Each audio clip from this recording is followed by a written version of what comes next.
Hey y'all, happy Sunday and welcome to this week's live Q&A session. This is the portion of the show where we allow YouTube to send out notifications that we're going live. If you're watching this live Q&A on replay, please scrub ahead until this graphic disappears and the actual show begins.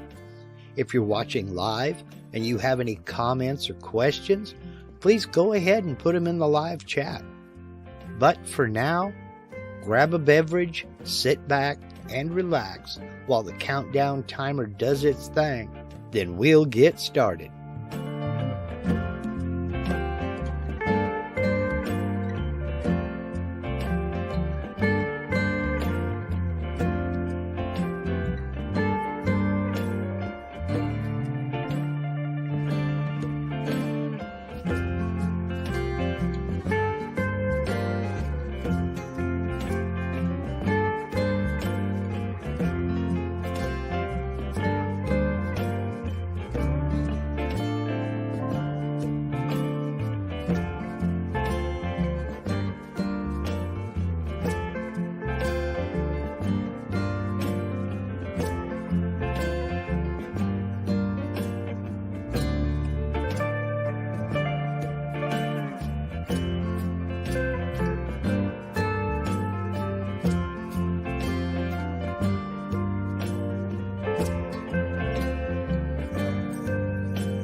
Happy Sunday, everybody. Hey, y'all.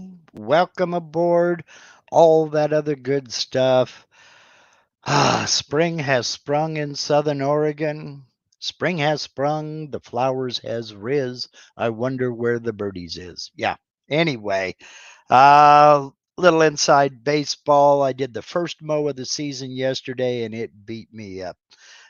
It's been raining here pretty much nonstop since October. So that means the grass was nice and tall, nice and thick. And what should have been a 30-minute job was a little over 2 hours. And boy, are my arms tired, literally. Anyway, enough about that kind of stuff. Welcome aboard.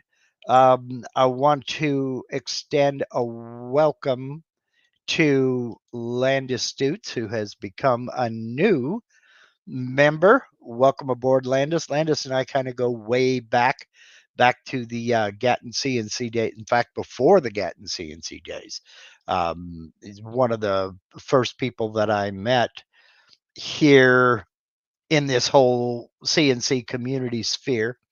And welcome aboard as a channel member. We have a great bunch of people. You see them with the little stars next to their name out here in the chat. And there's a whole slew of them. They're a great bunch of people. And I want to thank each and every one of my channel members. You guys really are the cream of the crop. And I mean that sincerely. Uh, Today, we're going to get into the vector textures and the texturing toolpath. But before we do, I want to give a few shout outs to a few people. Uh, I'm asked all the time if I do one-on-one tutoring. And I'm sorry, but I'm just not in a position to do that. But I know a fella. Because I was told a long time ago that you can't know everything, so surround yourself with people who know what you don't. And I'm doing that. And that guy's name is Bull Shanigan. You know him, you love him, you see him all the time on Facebook. You see him here in the chat. There he is, right there, Bull Shanigan. This guy is one of the hardest working dudes in the CNC community, and he does offer one-on-one tutorial. So he also runs a tidy little ship over on Facebook called The Make. And Steve has already posted a link over here in the chat to The Make. And you'd be doing yourself justice if you're on Facebook to get over there and join. That's another great group of people. They share information, sometimes share files, their own files, I might add, and they're all just basically a good group of folks that are there to help you explore your CNC a little bit deeper, get into a little bit more detail. Bull also runs a little website over there called bullshanigan.com. And that's where you can hook up with Bull, hit that contact us form, and get in there and find out about one-on-one tutoring. He does everything from the very basics, the very core inner workings of the Vectric software, all the way up to 3D modeling in Aspire.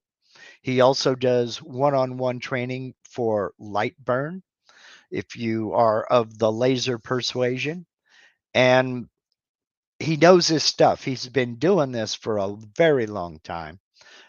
He made a career out of it, as a matter of fact. And now he's into it just for the fun. So I've put links to the Make Bulls Facebook group and to bullshanigan.com down in the description of this live stream. And I mean, they go back quite a ways. Believe me, he's been around for a while. And he's just, on top of all that, he's just a good guy. So if you're looking for one on one training, hook up with Bull and you won't regret it. I'm here to tell you. Another shout out I need to give out, and I love to give out, is to Steve over at Harniel Media. You see him here all the time in the chat. In fact, he's my only moderator. And what can I say? If you're getting into this CNC stuff as a business, whether it be a side hustle or a main gig, um, you need a way to get your products and or services out in front of the public at large. And there's absolutely no better way to do that than with your own website. And Steve is the only guy I'll ever promote simply because, again, he's been doing this for a long time, but he's also just a damn good man. Uh, he's very, very competitively priced. It's 100% personalized service. When you deal with Harneal Media, you are dealing with Steve, not some nameless, faceless person in a call center someplace that you'll never uh, have any kind of communication with again. Uh, it's there we go. The love is coming in. A website with Harneal Media and Steve beats the socks off of Etsy, etc. I mean, I just can't argue with that. So do yourself a favor, head over to Harneal Media and hit that contact us and get a hold of Steve and discuss what you want. He'll do as much or as little as you need. If you're a seasoned veteran with websites, he'll help you get it up and running and back off and let you do it. Uh, it's I mean, I just can't sing the guy's praises enough. I don't know how he does all the things he does just for just time. There's only 24 hours a day, but he's there. Okay, thank you, Steve, for everything you do. You'll find a link to Harneal Media in every video on this channel for a reason. So, today, let's see, we've got a lot of people out there talking about the Vectric user group meeting down in Texas, Round Rock, which is just outside of Austin, in October for the Vectric user group meeting. I still can't say yes. I still can't say no. So I'll say that's a definite maybe. Uh, we're working through some things and seeing what happens. And a lot of you folks are going to be down there, and it's getting harder and harder and harder for me. So we'll see what happens. But whether I'm there or not, hope you all have a great time.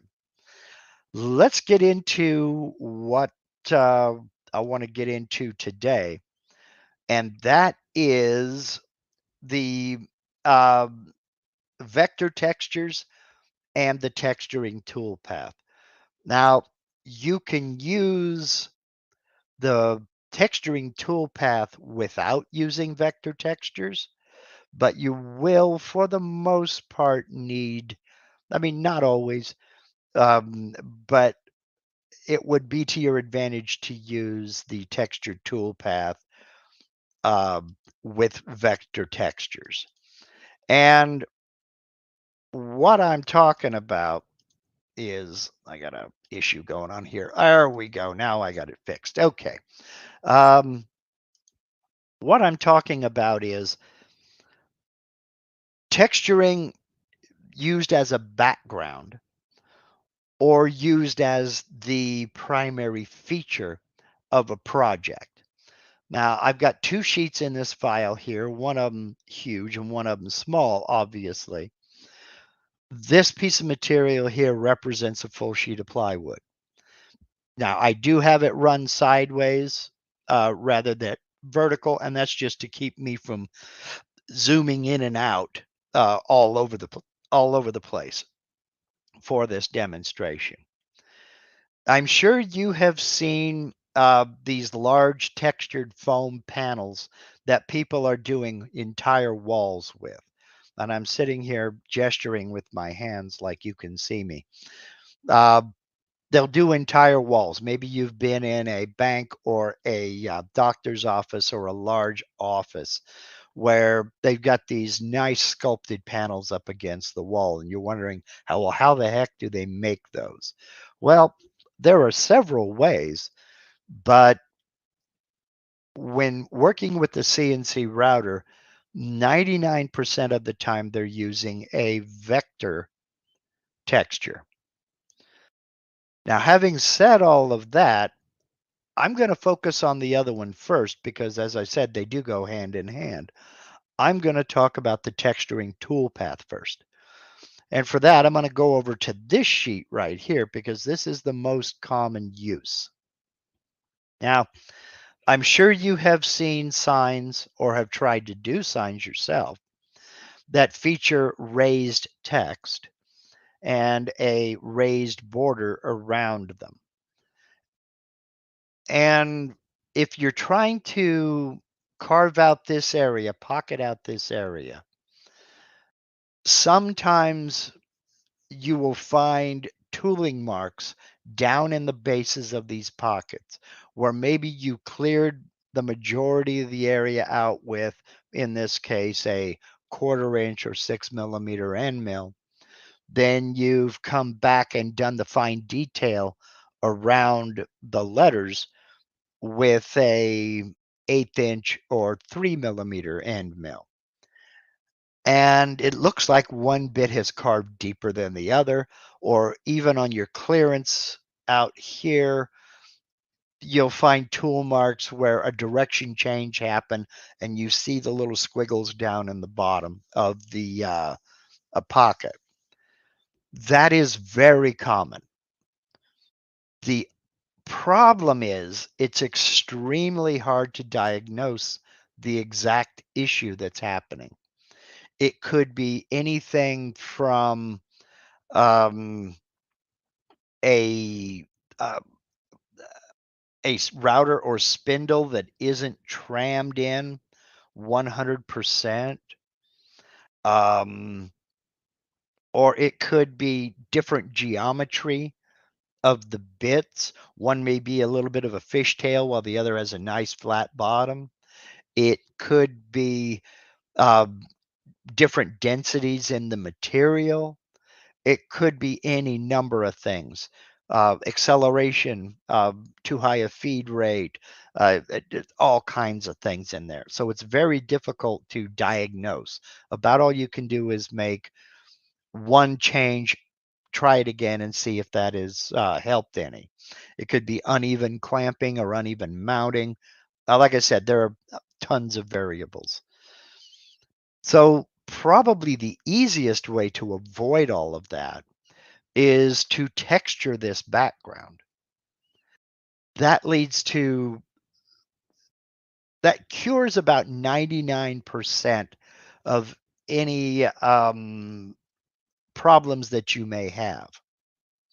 So what we would do in this case is we would figure out about how deep we want this texture to be and figure out what kind of texture we want to create. So the way I would get into this is select the text and this border. Once you have everything figured out exactly where you want it to go, then come over to the texturing toolpath. Now, in this case, I'm going to use a 1/4 inch ball nose bit. My start depth is going to be 0. And I want to use, I'm not going to use selected vectors as a pattern. We're going to get into that a little bit later on. Now, again, we need to figure out how deep we want this pocket to be. If you're going to be carving away a lot of material, it's usually best to pocket this out first. So in this case, I'm going to close this.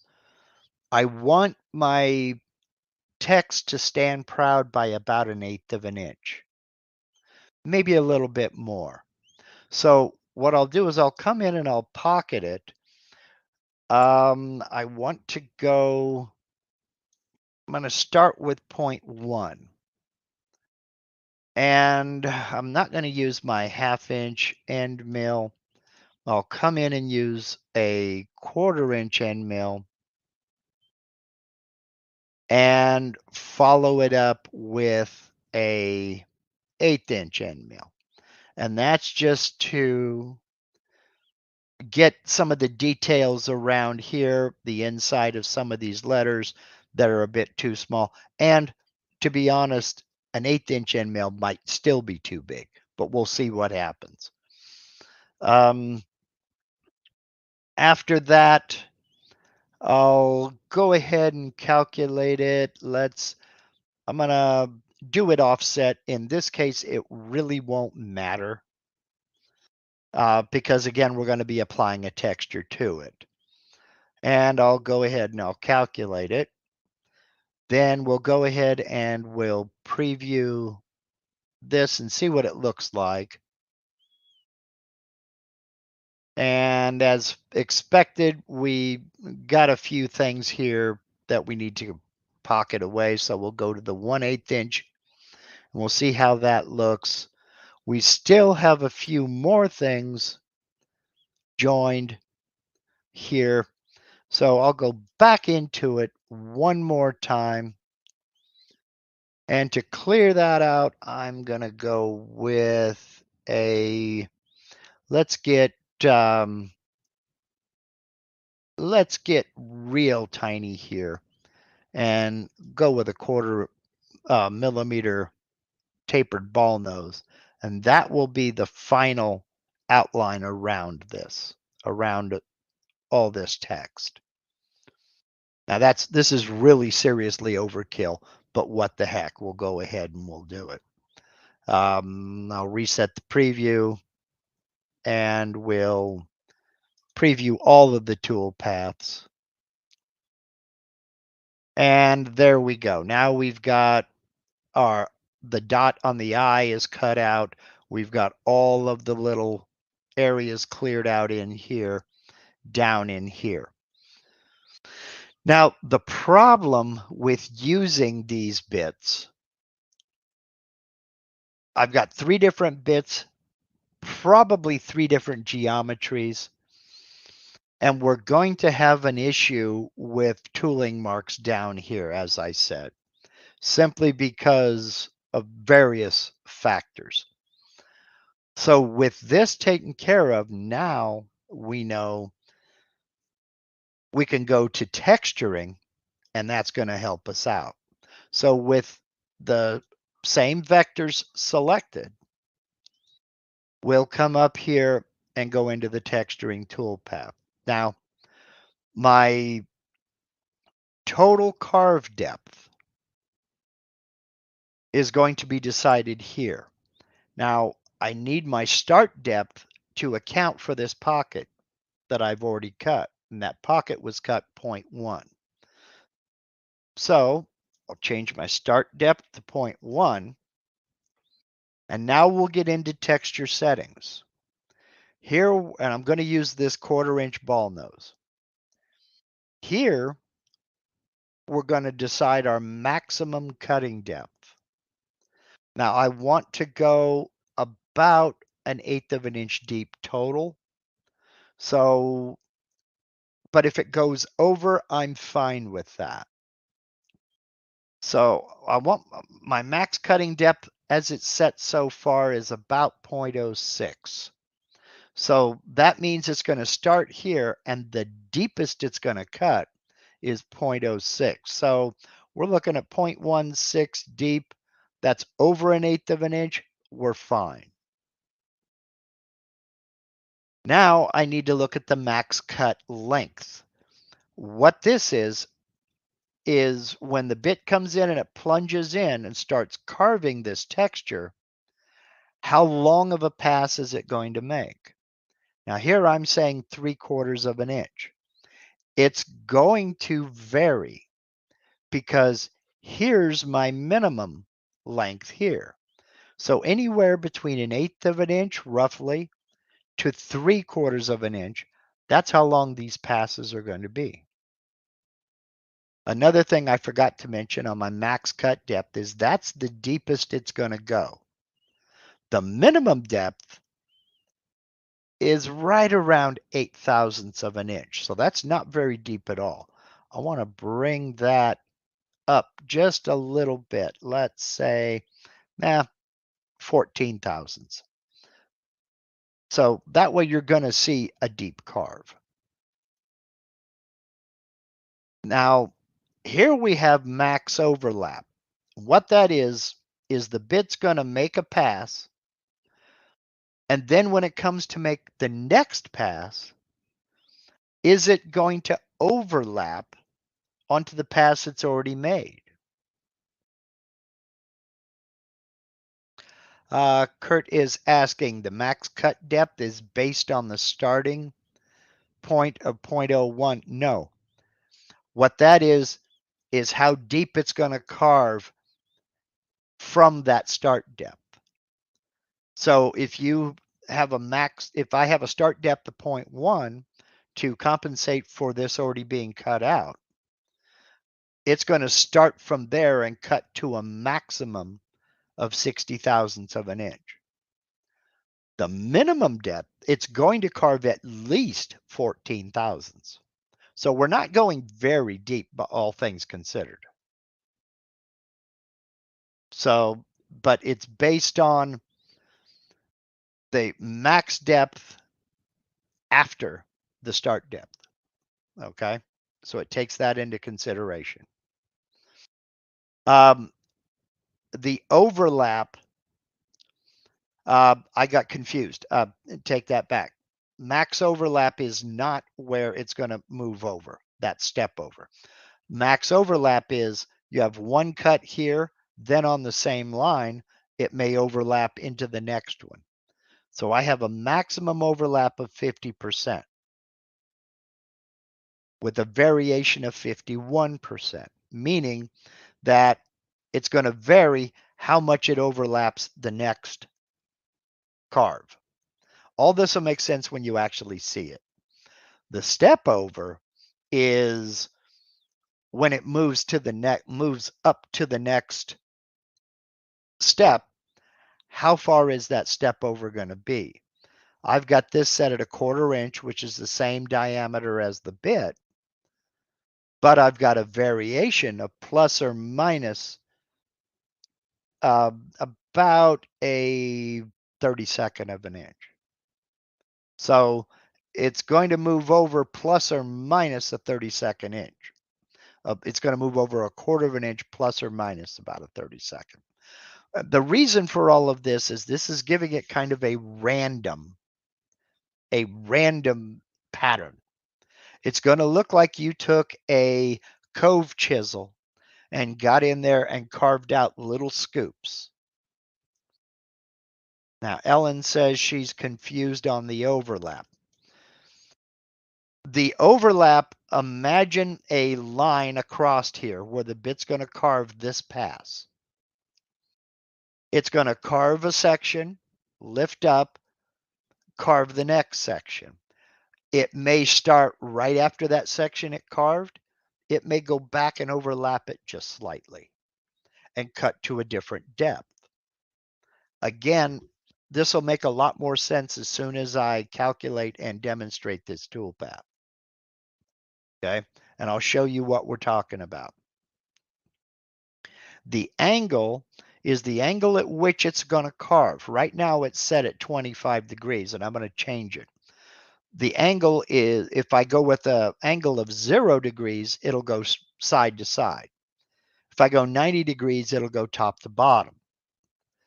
And obviously this is somewhere in between. I'm going to go with a 0-degree angle for this demonstration. Now here is one of the cool parts, and this is one of the urgent parts. And that is the boundary vector offset.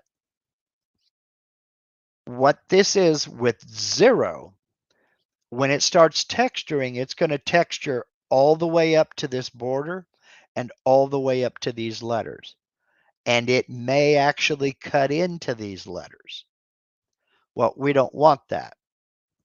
So what I want to do is I want to take my bit and I want to remember the diameter of the bits that I was using to pocket this out in the first place.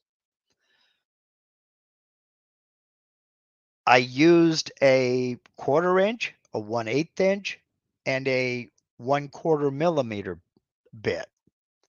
Well, I'm not going to worry about that 1/4 millimeter bit. What I am going to worry about is that 1/8 inch end mill.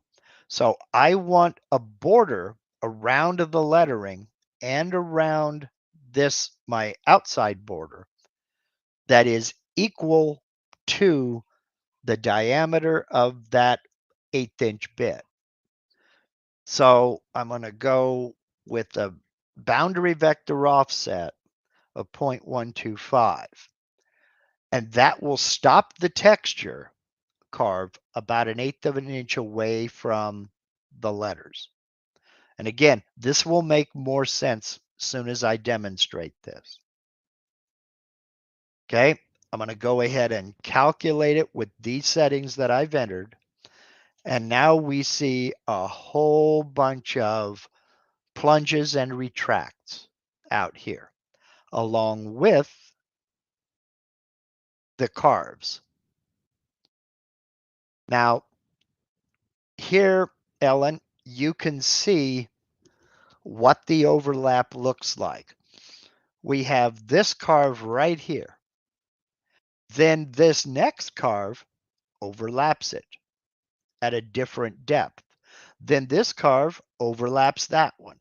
Then this carve overlaps this one, like so. But if you notice that vector boundary, there is no carving right around the letters where the bit could accidentally get into the letters and carve away this nice edge.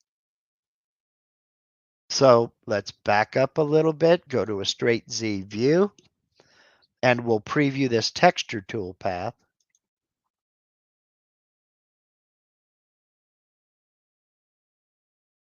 And now we see what it's gone in here and done. It's carved away like if you were to take a gouge, a round gouge, and come in and carve in between just to kind of texture it up a little bit. And we've got varying depths, varying lengths, and it's an attempt to make a more random pattern. Some of them are not very deep at all, like this one here is not very deep at all, and this one is pretty deep. Now, I used a pretty wide range to demonstrate this, to kind of give you a dramatic difference. But if you look, the texturing stops 1/8 of an inch away from all these letters. And that's to avoid cutting into one of the letters. Now, there is an inherent problem with the texturing toolpath. Everything that you see here, all of these plunges, all of these retracts, and all of the carves is 100% random. And that's what it's supposed to be. It's supposed to look random. If I go in and make any changes now, I will never get the same pattern twice. Now, I can save right here. I can save this texturing toolpath, but it's only going to save these settings. Again, any carve that it creates is going to be random. Oops. So Russell Faraday says, if you calculate again, does it change? Yes, it will change, and it changes every time because the pattern is supposed to be random. So there are, if you have a spire, there are a couple of ways to save a particular pattern that you like.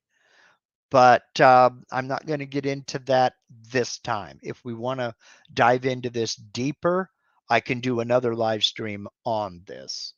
But basically what you would do is you would, it's kind of like the old way we used to do rest machining.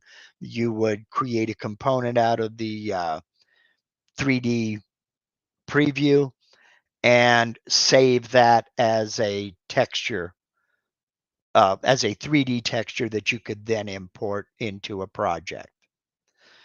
But that's a little bit outside of the scope of this this basic introduction to the texturing toolpath. But yes, if I close this now, it'll save this. But if I make any changes, let's do that now. I want to make it 0.08, and I want to make the minimum depth a lot deeper. Let's go with, that's good. Maximum cut length, let's make it 1 inch. And the minimum length, let's make it roughly 1/4 of an inch. Max overlap of 25%. Step over, I'm going to make that 1/8 of an inch. And I'll leave my angle at 0 for this one. I'm going to leave my boundary vector offset alone. And yeah, I'll just go ahead and calculate that.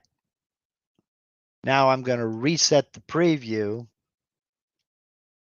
and we'll preview all of the toolpaths. Now that has made a dramatic difference.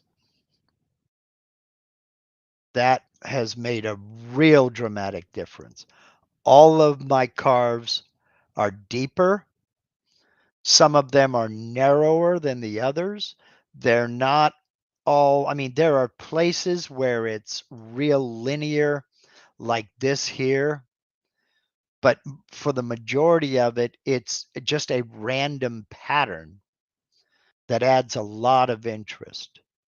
Now, looking at this now, I might reduce this boundary offset to be, let's say, a 1/16 of an inch, because I think we're still leaving a little bit too much room out here. There's just for my tastes. And that's especially true out here around the border. So what I'm getting at is there are advantages and disadvantages to this type of a texture, in that every texture you calculate is going to be different. Okay. Now, Steve Russell is asking, can you show the carving time for this? Sure. Let's close this. And the way it's set up right now, we're looking at a total time of 3 hours and 25 minutes using my feed rates. I could probably get in and adjust that, but I just going by guess and by gosh with what I've got here. And that texture is going to take up the majority of the time. That's one of the disadvantages of using this. So, again, that is one way. There are all kinds of ways of creating textures for the backgrounds. This is probably the easiest one, but again, you pay for it with machine time. Now, personally, I don't give a dang about the machine time, because I'm after the finished project. Then again, I'm a home hobbyist. I can take the time. I'm not into production. If you're into production work, you might want to try other avenues. You might want to look into the possibility of using a mask that will work with Sandblaster and sandblasting your texture. You might look into using a larger bit, which would certainly cut down the time. Let's try that. Let's go into Texturing Toolpath, ball nose. I'm gonna use my 1/2 inch ball nose and select that. And I'm not going to change anything else. Well, yes, I am. I'm going to change this to 0.0625, make it a 1/16 of an inch for a boundary offset. And my step over, I'm going to increase to 1/4 of an inch. My max overlap, I'm going to bring down to 15%. And everything else I'm going to leave be, and we'll calculate that. I'm going to undo last. Oh, my undo last was preview all toolpaths. Tell you what I'm going to do. I'm going to do these 3, not this, and I'll preview these and then remember to do undo last next time I want to preview this. Now, the problem with the 1/2 inch bit is we're going to be less likely to get any texturing up in here. And we're definitely not going to get any in here. So any texturing that was inside the letters probably isn't going to happen. So we'll now preview this one and see what we get. And there, because now we see the problem. I used a 1/2 inch bit and reduced my offset border too much, and the bit still carved into the letters. Now that may be a look that you want to try. That may be something that you like the look of. Personally, not much. So let me go back in here and let me change this to the diameter, or the radius of that bit, and see what we get. And Jay Scotia is absolutely right. Since you're not removing much material, you can change the plunge rate to equal the feed rate to speed it up some. Yes, absolutely right. Let's go up here and do that. Edit. And for this toolpath, I will change the plunge rate. And click OK. And that change is going to affect this toolpath only. So let's go ahead and calculate that and see what that does. We can see that brought this texture way inside. And it also cleared a little area around the letters. So let's try this one. There we go. That's a little better. We have a much wider border out here. I could probably decrease that border some, but still, it's going to look a lot better than it did. Now let's look at the carve time. And yeah, we're down to 1 hour and 16 minutes from 3 hours. And our texture toolpath is down to 12 minutes. It's going to take longer to pocket the toolpath than it is the texture. So, looking at this, I don't know. You can adjust, you can play, you can get into it, and pretty much do as you please. But again, the main advantage of the texturing toolpath is that it's there to basically to add depth to your carving and remove the machining marks. So that's the primary advantage. Now I've just changed my vector boundary offset to 1/8 of an inch. Now let's try that and see if that's too close. Yep, it's still too close. So I would need to go a minimum of 3/16. But then again, that may be a look that you're looking for. You know? So, I mean, if what I tell everybody is if you get something you like, you did it right. You know, you've got to please the customer first, but then you've got to please yourself as well. But again, the most important thing is you don't have to like it. The customer does. So let's see here. That's one. That's one way of doing this. There are other textures I'll get into as soon as we get into vector textures. But the main purpose of this is to eliminate all the tool marks left behind on raised lettering. Now, Jim Brown says, can you texture the top of the text also? Yes, you can. Let me go back in here and let's change that back to 1/4 of an inch. Calculate that. All right. Now what I want to do is, and I'm not going to preview that just yet. Now I'll come over here to my 2D view. We'll close that. I'll click off. Then I'll select just the text. And I'll do another texturing toolpath. And from here, let's go with an 1/8 inch end mill, or 1/8 inch ball nose rather. Select. Yeah, we'll do 50. My start depth, okay. Apply, select, oops, I just changed it for everything. I'll have to remember to get back in there. My start depth is going to be 0 because I want to go in to the surface. Okay.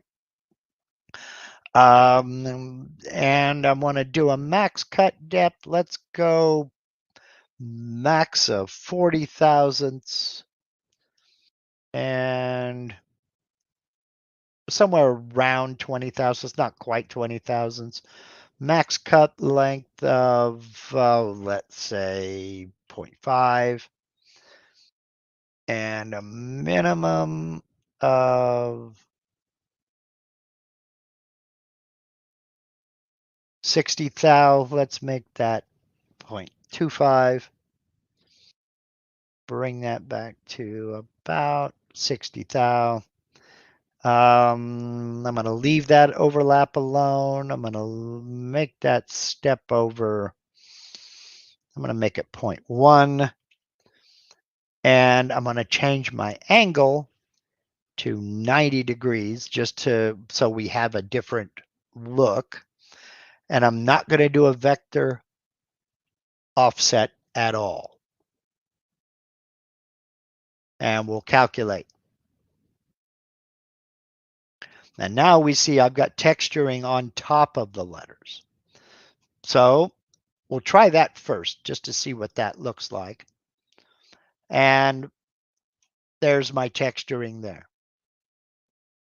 Now I'm going to undo that just simply because I want to stay true to the way I would cut this. And we'll preview my background texture. Then we'll preview my text texture, and there you go. So yes, you can do it.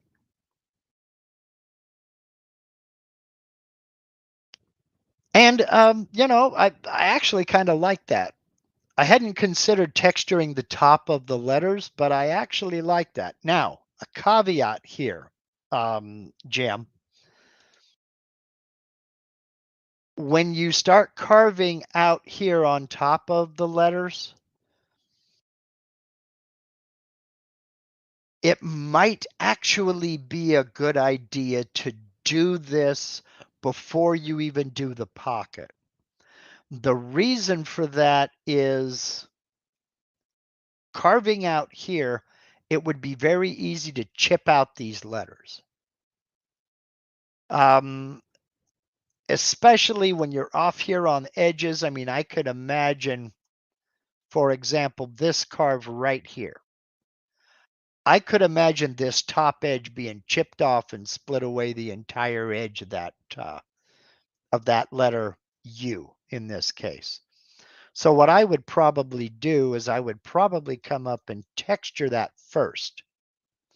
That way, when your pocket comes along, any chip out will be carved away when you actually carve the letters out. Does that make sense? It does to me anyway. So, Ray Dixon says, can you do multiple toolpath like on vertical and on horizontal? Sure you can. Sure you can. It just has to do separate textures. Ice Cream 62, the boundary vectory offset could be at least half of the tool diameter. That's kind of yes and no. That should be the maximum to me, and just because of the way it looks. Now, you just saw that I tried it at 1/4 of this bit's diameter, and it still got over here and carved this edge, which I didn't want to do. So you could do some experimenting here in the preview, and I mean, it may be, in my case, 3/16 is the right way. And I'm sorry I'm not using metric conversions here, but sometimes working in fractions is easy.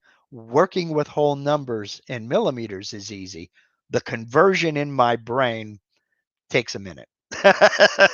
So if you're using a 6mm bit, and you go with a vector boundary offset or boundary vectory offset of 3mm, you might decide that this gap out here is too much. But going with the offset of 1.5 might still get off into this edge, which you don't want it to do. So you might say go 2. You might say go 1 3/4. So your best bet is to play with those numbers, preview early, preview often. And when it looks right to you, then, I take copious notes. I mean, I've got my notebook out here and I'm constantly writing something down. I've got another one in the house where I do most of my designing. And that's just the way I am. And that's how I remember things and how I figure stuff out. So, I mean, but usually if it looks good to you, then that's good enough. Personally, I think using the larger bit with this, I think is too much, because as you see, I have a large area here where the texturing didn't happen. And that threw in a few random dots here and there where the tool could fit. And to me, it doesn't look right. It doesn't suit me. So I would probably drop back to the smaller bits. So Ray is asking, can you texture just the borderline? What you would have to do is you already have one vector here. You would have to draw another vector inside here and then texture that area. So, you can texture within two vectors or within one closed vector. And that's something that needs to be remembered. This has to be done with closed vectors. Okay.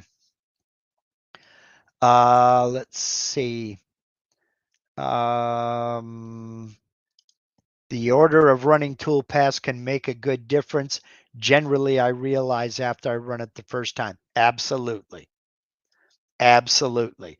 Um, I I've gone on the record many times as saying when I'm doing like a V-carve that has a clearance toolpath, I always run the V bit first for the same reason, because that will outline any areas that are going to leave behind ridges. Then I'll come in and do the clearance toolpath after the V bit for the very same reason. I get a much cleaner result that way. So, Mark Lindsay wants to know, could you use a V bit using the texture process? Absolutely, you certainly can. Just know that the V bit is when you get into the texture, your step over and overlap is going to be a little bit different. Let's try it with this. Let me undo last, which was the texturing up here. We'll go into that texture and I am going to select a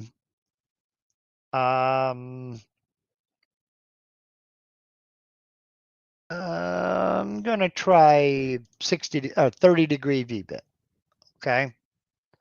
Select that. Now, not only do I have a different profile of the end, I'm not going to change any other settings, but I also have a different step over to concern myself with. So let's preview that and see what it looks like. This is again using a 30-degree V-bit. I probably want to tighten up these numbers here. It's a little bit sparse for me. That's a really interesting texture. And so let's undo last and let's get back in here. And I'm going to leave the cut depths alone. I'm going to leave the lengths alone, but I'm going to go up to a 50% max overlap, and I'm going to make, no, not 5%, 50%. There we go. And I'm going to make the step over. Let's go 0, 3, 1, 2, 5. I'll leave the angle at 90 degrees and let's calculate that. And see what we get. There we go.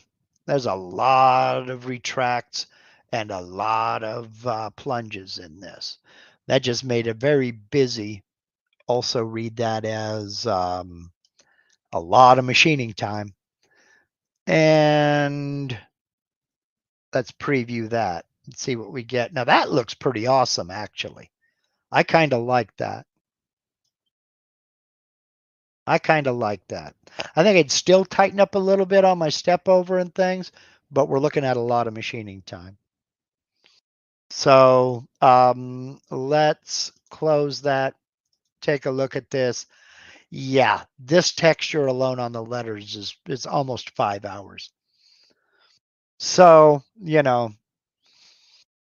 but then again, it's your trip, so be my guest. You know, eh, if you decide that that's a look that you like, which actually I kind of think is pretty cool. But I think what I would be more likely to do, which I'll get into in another live stream, excuse me, would be to create that texture, save it as a component, and then apply that texture using a 3D toolpath. But that's for another that's for another video. And that's exactly what we're talking about. Imagine if you created a component of the texture and run it as a 3D carve. Run times would be much longer for the 3D carve. It can be. It just depends. You see the runtime on that toolpath is. That's almost 5 hours. Then again, if it were done as a 3D component on a much larger scale and then run with a 1/4 millimeter tapered ball nose, it would probably be less time.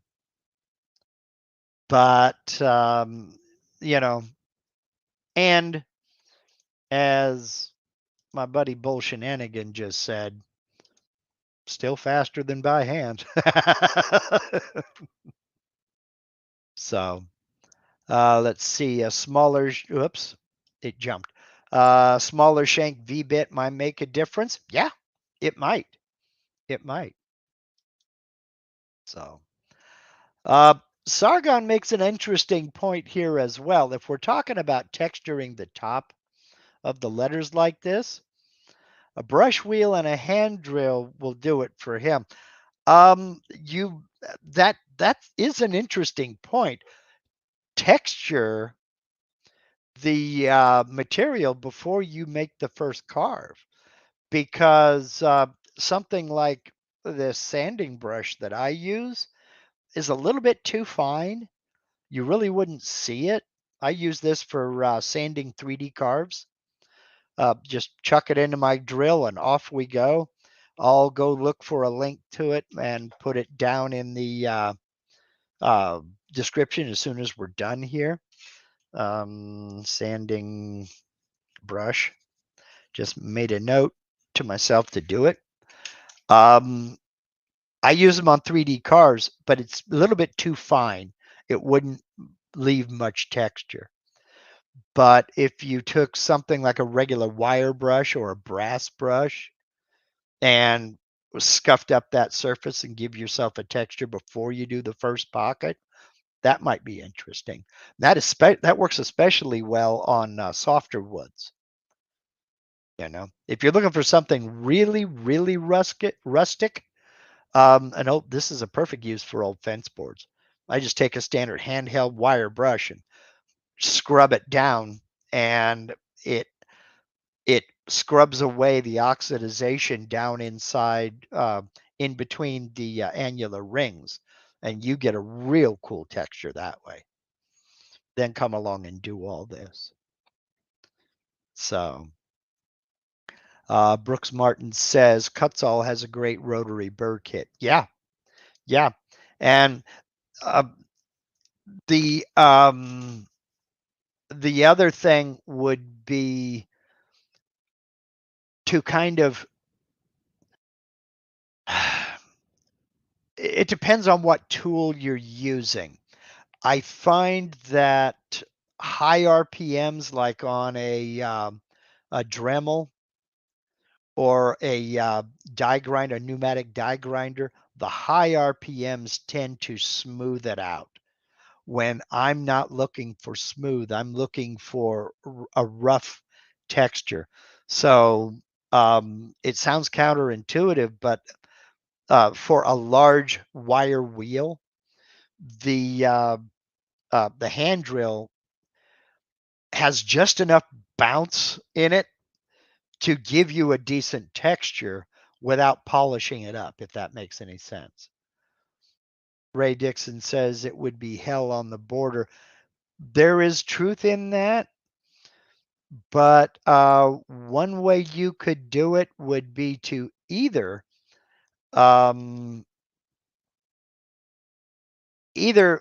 for instance, in this case here, you could do this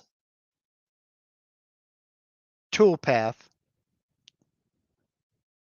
run that toolpath, then come in here and do your texturing on top of the letters. That would let you completely avoid this border, but you come in here with your wire brush and do your texturing out in here, get that done, then come cut your pockets and do your texturing toolpath down at the base. So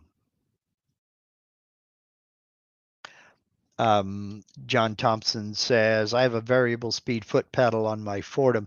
Yeah, well, you know, uh, John Thompson, for those of you who don't know, is a jack of all trades, but the dude is absolutely awesome. He makes some very intricate small projects. Then he makes some very, very cool big projects. And I'm talking about car restorations and modifications and hot rods and things like that. He's currently working on a old Dodge World War II era military truck, and he's having to fabricate a lot of body panels for it and doing a killer job, I might add. So he gets all the way up from stuff like that down to little itty bitty projects on his CNC and on his laser. The guy's just phenomenal. So, yep, when you get to that level, you have higher quality tools. Shall we say? He's not doing any of this with Harbor Freight vice grips and a rubber mallet. Although he probably does have some Harbor Freight vice grips and a rubber mallet, but that's not what he's relying on. So, yeah, I mean, you've got tons and tons and tons of choices. Wow, we've already gone an hour just on this. It looks like I'm not going to get into vector textures. But I do want to throw one more thing out here. And it's does kind of qualify as a vector texture, but not quite. And that is an easy way to texture a background without even using a texture toolpath. And Steve Russell and Kurt Briegel and a few of my other channel members know where I'm going with this. And they're absolutely right. Now, I was shown this by a gentleman, Roger McMunn, on Facebook. And he's been a hand carver forever. The man is just brilliant. And he's the one that showed this to me. It's a way to get a diamond shaped texture in your projects without spending a lot of time. And I'm going to go ahead and do it now. For this, we don't need to do any of this. Although I might add texture too later. We'll see what happens. I don't know. I'm going to do a standard pocket. And I'm going to remove all of these bits. I want to go to a depth of 0.1. I'm going to come up here and I'm going to select a, for this I'll do a 1/4 inch ball nose. And it's going to sound counterproductive. Well, I'll just select it. Now I'll go in and edit. That way I'm not changing it for the whole thing. It's going to sound counterproductive and you're going to go, what the what? I'm going to change the step over to 91%. 91. Okay. Now I'm going to use a raster pass and I'm going to make my raster angle 35 degrees. No profile pass. Okay. And I'm going to call this texture 1. No, I've already got a texture 1. Okay, I'll call it diamond texture 1. There we go. And I'll calculate that. Now I'm not going to preview it. Instead, I'm going to jump in and do another pocket, exact same settings, except I'm going to do negative 35 degrees with the profile pass last. Okay, and I think I can see a mistake already. Same 91%. Okay. I see a mistake already. I think I should do this with a 1/8 inch bit. We'll do it anyway. And so again, the only changes I made were between this one and the last one was negative 35 degrees and a profile pass last. We'll calculate it. Yep. I'm not even going to preview it yet. I already see the problem. I'm going to go back into this and I'm going to change to an 1/8 inch end mill. Select, then I'll edit that, make it 91%. And we'll go okay, but everything else the same. Raster angle 35, no profile pass, calculate. Then we'll go into this one, remove, select. Did I pick end mill or ball nose? Well, this is what happens when I think I picked, there we go, raster, negative 35, profile pass last.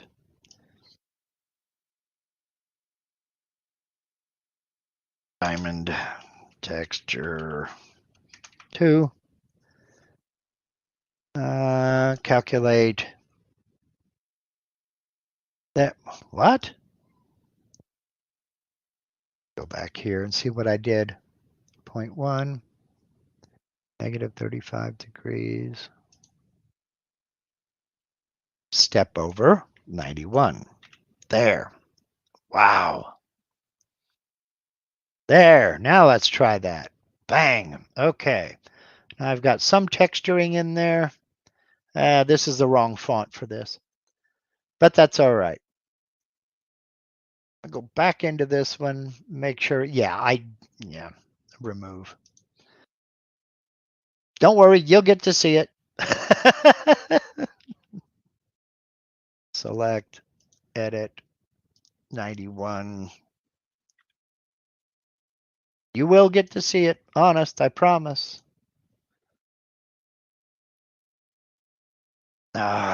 Mark raster.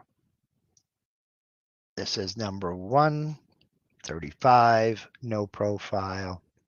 Calculate there. All right, Jiminy Christmas. So we'll preview that toolpath. What a mess. But here's the cleanup. We'll preview that one.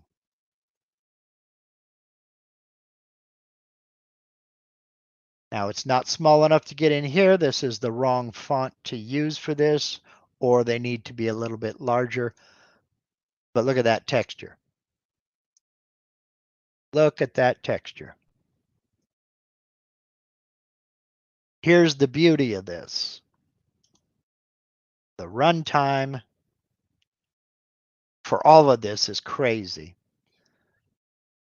But we'll just look at these two, and we've got about 2 hours.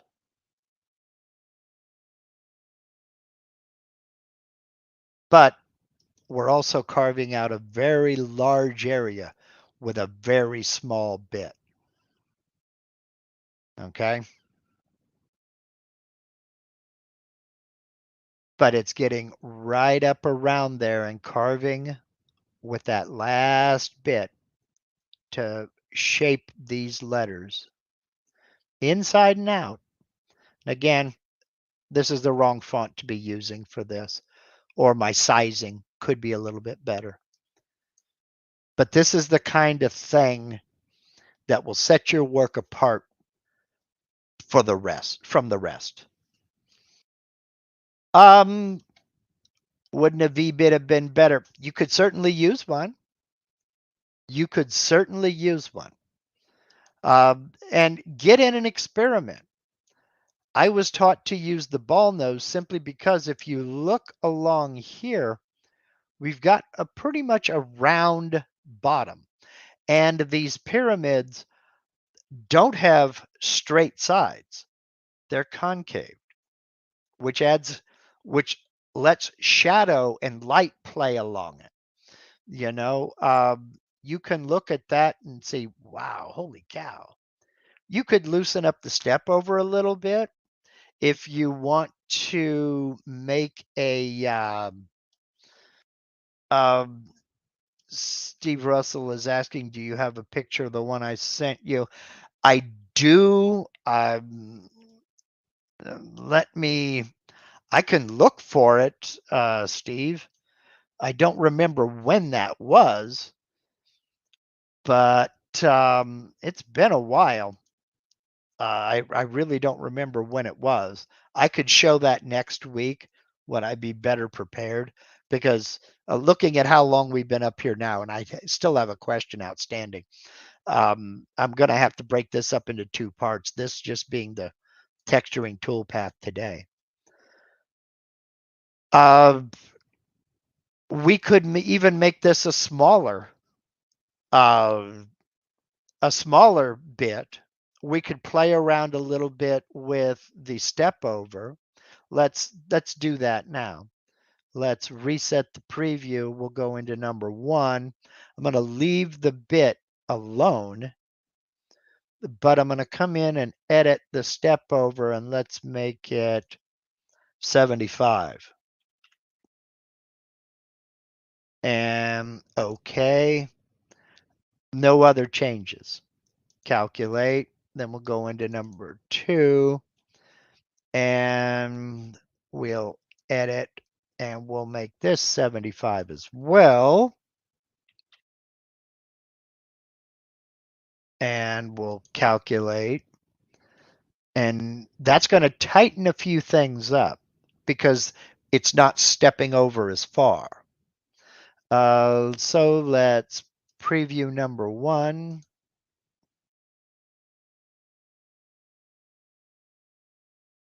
Then we'll preview number 2.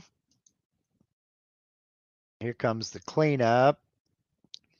And those diamonds are even smaller. The space between them is larger.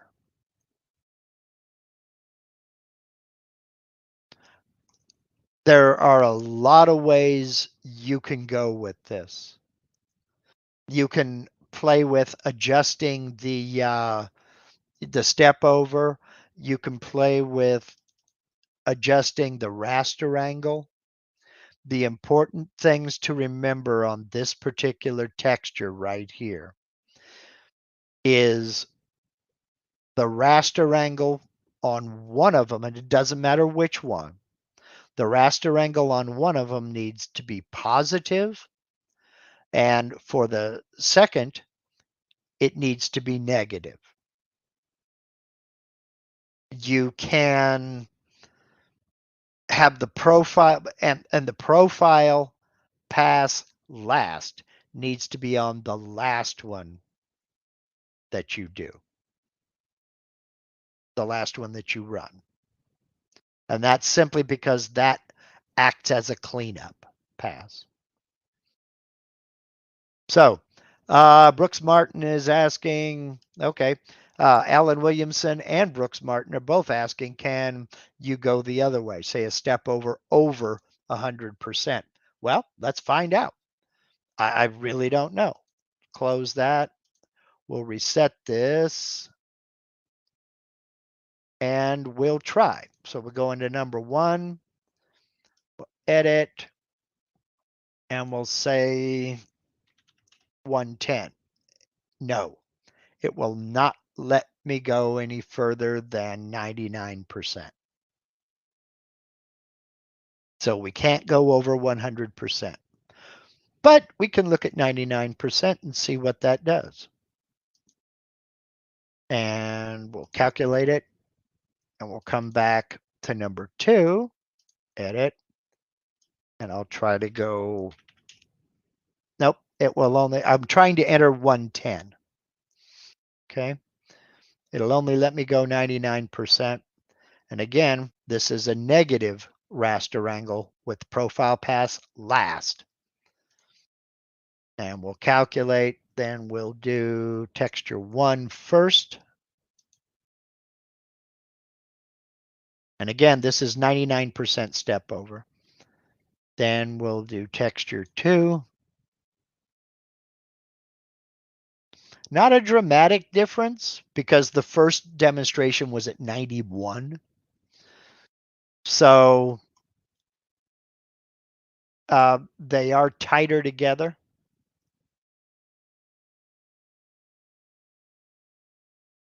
A step over 100% would lead to this diamond shape with a flat top on top that is the same height as your text that you've left. So, but yeah, Jay Scotia is saying you can also use different angles to get shapes other than diamonds. Yes, you certainly can. You certainly can. And you can use real tiny bits, like if you use a 1/16 of an inch tapered ball nose, for instance, or even just a standard ball nose if you happen to have one. You can use some real tiny bits and play around with the step overs to where this almost looks like woven linen. So it's really cool. And there's not a lot to it. You're just simply playing with step overs, playing with raster angles, and you just have to remember that one of them needs to be a positive, the other needs to be a negative. And whichever one you run second needs to have the profile pass last. So it's very cool. Now we have, before we wrap this up, we have one question here from Brooks Martin. Says, I like 2 keyhole carves for a wall hanger so I don't have to concern myself with balance. Attempting to combine both vectors in one toolpath, no go. I don't know why. Any ideas of how I messed that up? Well, I'll go ahead and we'll close out of this, jump back over to the drawing tab, and I'm going to jump over to sheet number 2 because I didn't get into this. And the way I do keyholes, I cheat the system because, as you know, the software won't let you enter a bit that creates an undercut. And a keyhole bit creates an undercut. So you have to enter it as an end mill. But you also have to take into account the geometry of that keyhole bit, in that it's going to plunge, it's going to move, it's going to come back, then it's going to retract. It only has a cutter along the bottom edge of the bit, the sides, and slightly up the shank. There is no cutter on the top edge of the bit. So if you try to plunge in, move over, and lift up, you're going to break something because there's no cutter to cut the wood. You're either going to rip out pieces of material or you're going to mess up a bit, or both. The way I cheat the system is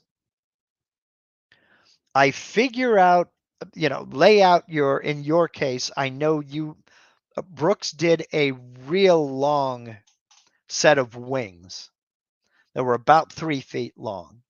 And he's trying to put keyholes on the 2 separate sides. So what I would do, let's just say for the sake of argument,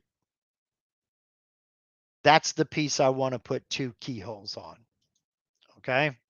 And I'll center it horizontally, but I'm going to leave it there. Now, what I do when I make a keyhole is I cheat the system by getting in, and I draw a rectangle. Then with this still open, I want to go square edges. Apply. There we go. My width in X, I want to make them, what would you say, Brooks, about 2 inches long? Something like that. So we'll go for 2 inches long.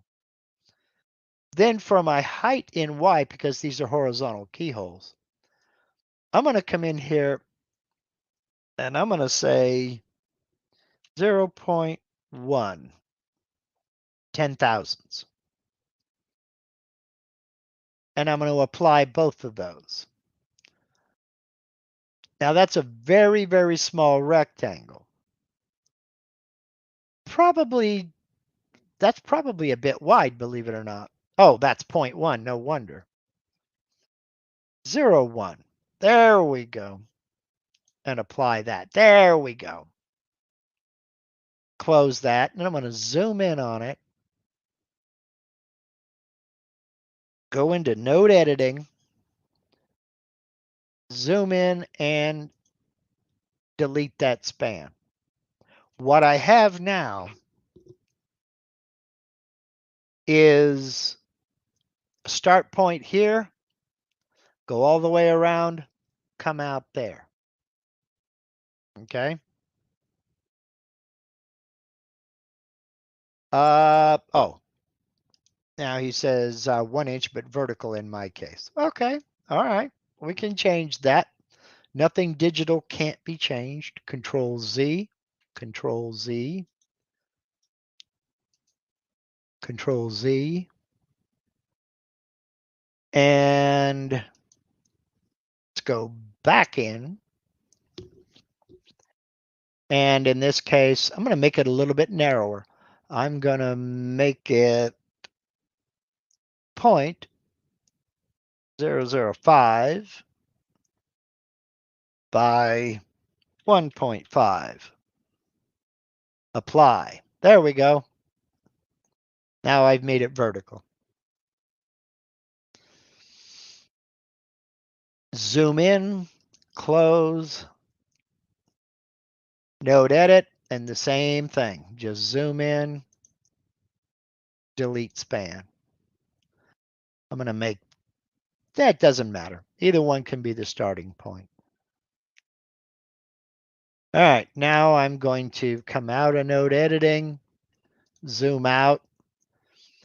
Now I'm going to select that, mirror, create a mirrored copy, flip about job center, flip horizontal, boom, close. Now I have two. Now I'll select both of those,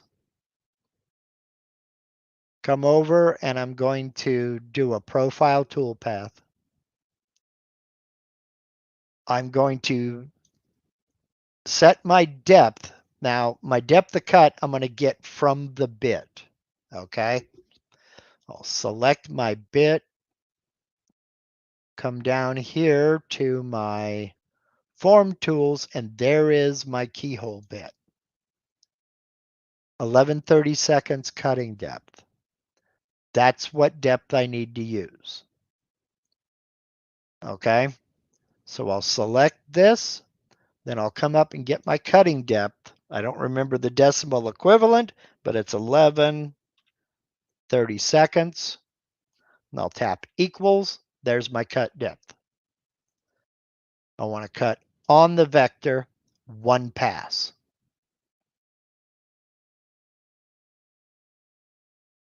Come down, don't need to do anything else.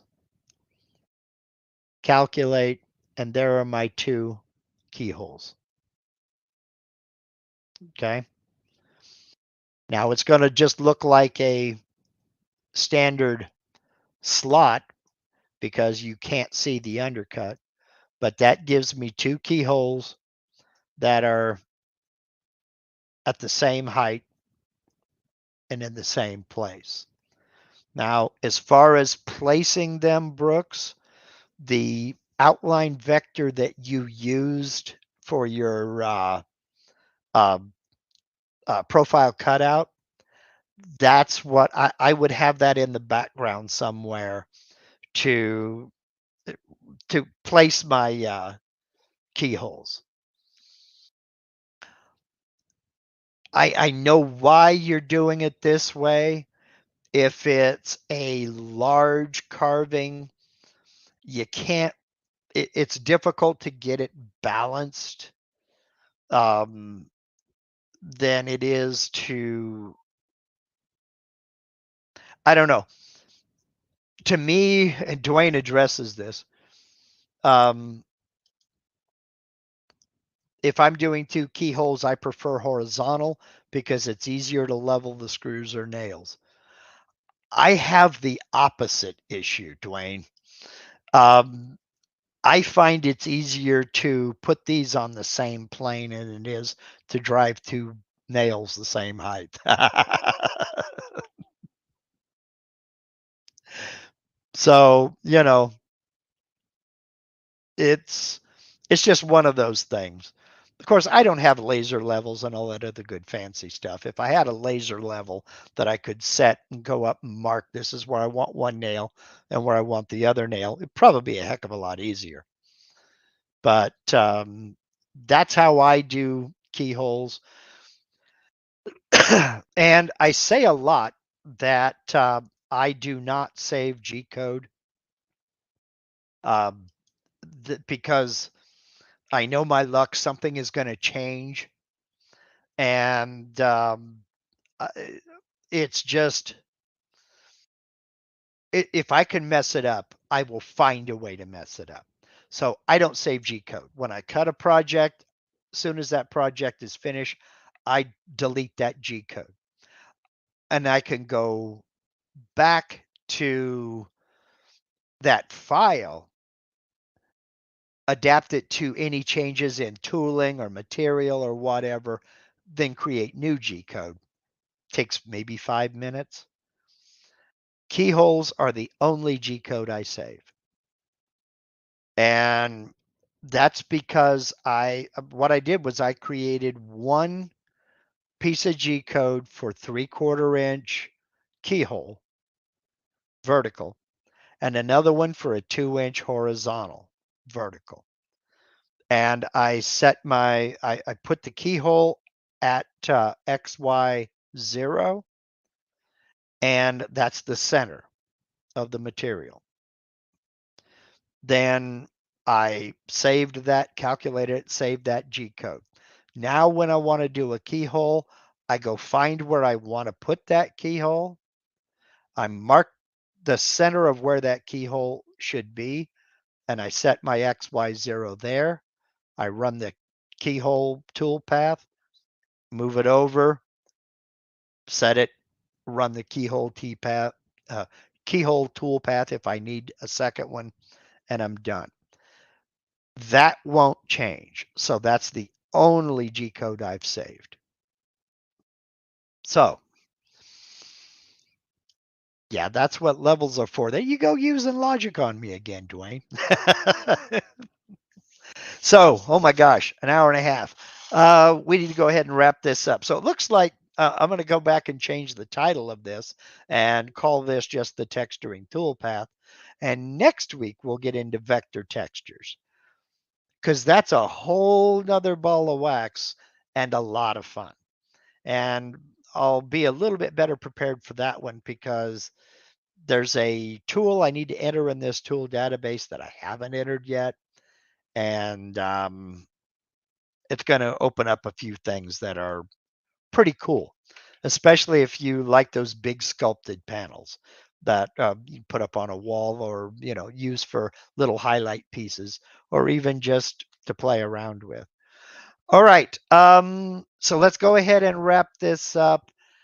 I want to thank everybody for chilling with me. And I would like to also, again, welcome Landis Stutes to channel membership. There are a few other new channel members as well. Welcome aboard, all y'all. Remember, check the community tab over here on my YouTube channel page. I'm not going to click the tab because everybody will see the links.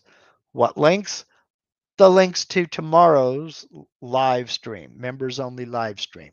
So again, come over here to my YouTube channel, click on this community tab right here, and that'll take you to the links to tomorrow's members only live stream. We're going to get into a little bit of discussion about overlapping vectors and a few other things. So I don't have a special guest tomorrow, but this too may change. For everybody else, if you don't know what I'm talking about, or if you'd like some information on becoming a channel member, click that join button down there next to the subscribe button. A little panel will pop up and a video will play that'll tell you all about channel membership. We have a great group of people. We have a lot of fun. And these folks are very, very supportive, very interested in the entire CNC process. So, what we'll do next week is I will get into vector textures, which is a whole nother ball of wax. And I think that's it. That's it. Yeah, that's it. Yeah, that's it. So, y'all take care. Have a great day. Don't forget to get out in the shop or just throw something on the grill. It's Sunday. What the heck? We worked hard all week. Yeah, right. Have a good one. Thank you all, and I'll see you next week.